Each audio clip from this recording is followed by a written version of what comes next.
Oke, halo semua. Hari ini kita bakal ngebahas satu skill yang ya ampun penting banget, tapi seringkali justru kita anggap enteng di dunia kerja. Komunikasi bisnis. Ini tuh fondasinya semua hal loh, dan kita akan coba bedah bareng-bareng dari alurnya, masalahnya, sampai cara benerinnya. Nah, saya mau mulai dengan satu pertanyaan nih. Coba deh, pikirin, apa sih alat yang paling powerful, tapi justru paling sering dilupain sama seorang manajer? Ini bukan soal software yang canggih atau strategi keuangan yang ribet, bukan. Jawabannya, sesuatu yang sering banget kita anggap sepele, komunikasi yang efektif. Jadi, kenapa sih komunikasi ini penting banget? Gini deh, jangan anggap ini cuma sekedar soft skill biasa ya. Anggap komunikasi ini tuh kayak mesin utamanya sebuah organisasi. Kalau mesinnya nggak jalan ya udah, semuanya bisa macet total kan? Nih, lihat angka ini. 70%. Kaget nggak? Sebanyak itu loh waktu seorang manajer itu habis buat komunikasi. Buat apa aja? Ya buat rapat, ngetik email, diskusi sama tim, teleponan, macam-macam. Nah, coba bayangin, kalau 70% waktu kerja kita itu isinya komunikasi, masa sih kita nggak mau jadi jago di bidang ini? Kan aneh ya? Nah, disinilah masalah terbesarnya sering muncul. Ada kutipan keren dari George Bernard Shaw, dia bilang, masalah terbesar dalam komunikasi adalah ilusi bahwa komunikasi itu telah terjadi. Artinya apa? Kita tuh sering banget ngerasa udah ngomong jelas, udah ngirim email, pokoknya udah beres. Padahal, pesan kita itu belum tentu sampai apalagi dipahami sama orang lain. Jadi, ingat ya, ngirim pesan itu beda banget sama pesannya diterima dan dimengerti. Oke, terus gimana caranya biar pesan kita nggak cuma terkirim, tapi juga beneran dipahami? Nah, kuncinya kita harus ngerti dulu gimana informasi itu bergerak di dalam perusahaan. Bayangin aja deh, ini tuh kayak sistem peredaran darah di tubuh organisasi. Informasinya harus ngalir lancar kemana-mana, biar organisasinya tetap hidup dan sehat. Yuk, kita lihat ada alur apa aja sih? Gampangnya, ada 3 arah utama aliran informasi. Pertama, alur ke bawah. Ini yang paling umum ya, dari atasan ke bawahan. Isinya bisa arahan, target, atau kebijakan baru. Terus yang kedua, ada alur ke atas. Nah ini sebaliknya, dari tim ke pimpinan. Biasanya isinya laporan, feedback, atau bahkan ide-ide baru yang keren. Terakhir, ada alur lateral atau ke samping. Ini komunikasi antar rekan kerja yang selevel atau antar departemen. Dan idealnya, ketiga alur ini harus seimbang, biar semuanya jalan. Jadi bisa dibilang alur komunikasi ini tuh kayak peta jalannya pesan di dalam perusahaan. Semua pesan loh, dari mulai email resmi dari CEO sampai obrolan santai di pantry pas ngopi, itu semua ngikutin peta ini. Terus kenapa kita perlu tahu peta ini? Ya simpel aja, kalau kita nggak tahu petanya, pesan yang kita kirim bisa-bisa nyasar di tengah jalan. Tapi tentu aja perjalanan sebuah pesan itu nggak selamanya mulus.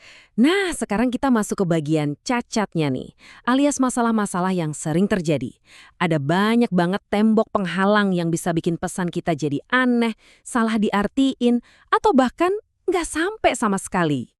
Hambatan yang pertama itu yang paling kelihatan, yaitu hambatan fisik. Contohnya gampang banget. Tim kita kerjanya remote, beda-beda zona waktu.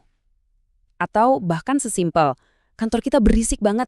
Nah, jarak, ruang, dan kondisi fisik kayak gini tuh bisa jadi tembok beneran yang ngehalangin komunikasi jadi nggak jernih.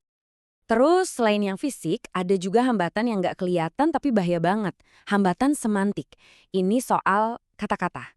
Makna sebuah kata itu bisa hilang atau berubah total. Gara-gara apa? Bisa karena kita pakai istilah teknis yang orang lain nggak ngerti, atau kalimat kita ambigu, atau bahkan karena beda budaya. Niat kita mungkin baik, tapi hasilnya bisa jadi salah paham besar. Dan yang terakhir, ini mungkin yang paling susah dilawan, yaitu hambatan emosional. Coba deh bayangin, kalau di tim itu nggak ada rasa percaya, atau orang takut buat ngasih kabar jelek, atau semua orang lagi stres berat. Otomatis orang jadi nutup diri kan? Nah, di situasi kayak gini, mau ngirim atau ngerima pesan yang jujur dan terbuka itu susahnya minta ampun. Oke, kita udah lihat nih masalah-masalahnya apa aja. Sekarang pertanyaannya, gimana cara atasinnya? Nah, solusinya ada di kemampuan kita memilih alat yang tepat dari kotak perkakas komunikasi kita. Maksudnya alat di sini apa? Ya, memilih channel atau media komunikasi yang paling pas buat situasinya. Coba kita lihat tabel ini. Ada konsep namanya richness atau kekayaan informasi. Maksudnya gimana? Gini, channel yang kaya, contohnya kayak ngobrol langsung tatap muka, itu memungkinkan kita nangkep semua info, nada suara, ekspresi muka, bahasa tubuh.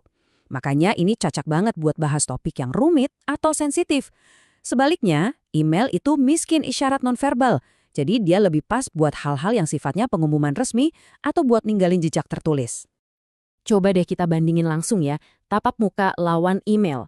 Kalau tatap muka, kita bisa dapat feedback langsung saat itu juga, plus ada koneksi personalnya. Kalau email, ya kita cuma dapat catatan formal, balasannya juga nanti-nanti. Nah, salah pilih channel ini bisa fatal loh. Bayangin aja kamu ngasih kritik pedas ke anggota tim lewat email.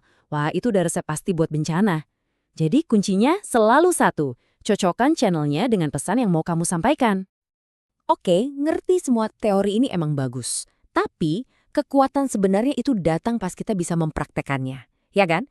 Nah, sekarang yuk kita lihat gimana semua pengetahuan ini bisa kita ubah jadi aksi nyata di dunia kerja. Ini beneran bukan cuma teori di atas kertas loh. Di dunia nyata, skill ini kepake banget buat hal-hal penting. Contohnya, buat bikin rencana komunikasi buat proyek baru, atau buat otopsi kenapa sebuah pesan bisa gagal total. Terus juga buat memimpin diskusi tim biar semua orang berani ngomong. Dan yang mungkin paling penting, buat nyembuhin hubungan kerja yang rusak gara-gara salah paham. Nah, sebagai penutup, saya mau ninggalin satu pertanyaan buat kita renungin bareng-bareng.